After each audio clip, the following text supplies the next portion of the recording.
Guys, welcome back to Between Watts.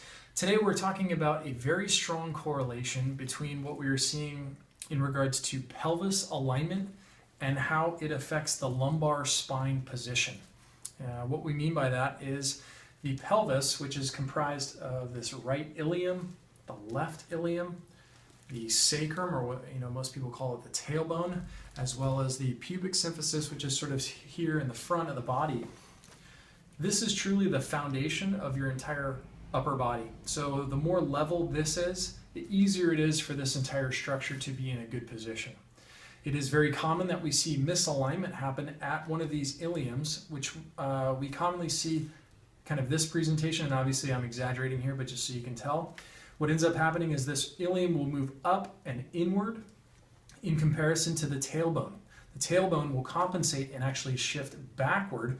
This backward movement causes the lumbar spine or the low spine to actually straighten out, which this is a challenge because we need these low spine curves in order to maintain the health of our spine for life. It also encourages nerve pressure and degeneration of this lumbar spine. So I'm going to show a couple of x-rays here, so come on over and take a look at this. On this left image here, you can see on the right hand side I've noted this AS, that means anterior and superior up, and this has moved forward. So this right hand ilium has shifted in its alignment. What that does when we look at this lateral image is it has really straightened the spine out. We typically like to see that the spine, when we look at it from the side, should have this big nice curve here in the front. Again, that is the shock absorber, and it makes the spine hold up for a heck of a lot longer time period.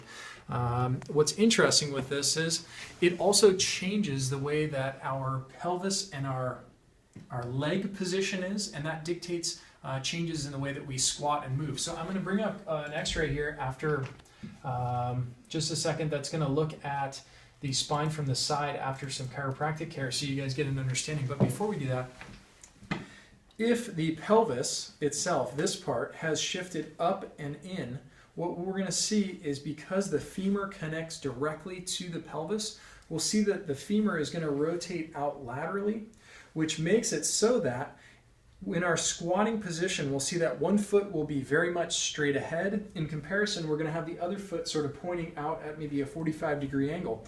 Or oftentimes we'll start neutral, but by the end of what we get done with a couple of squats, we're always having this toe out appearance.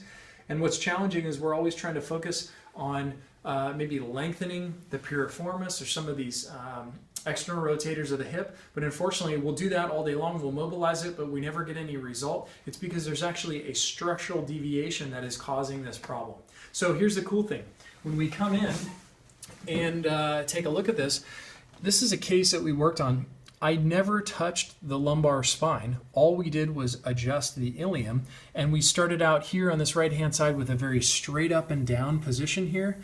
Just by adjusting the ilium, this is some time later after care, you can now see that we've really encouraged a nice lumbar spine curve here, which is absolutely critical to maintaining the health of that area.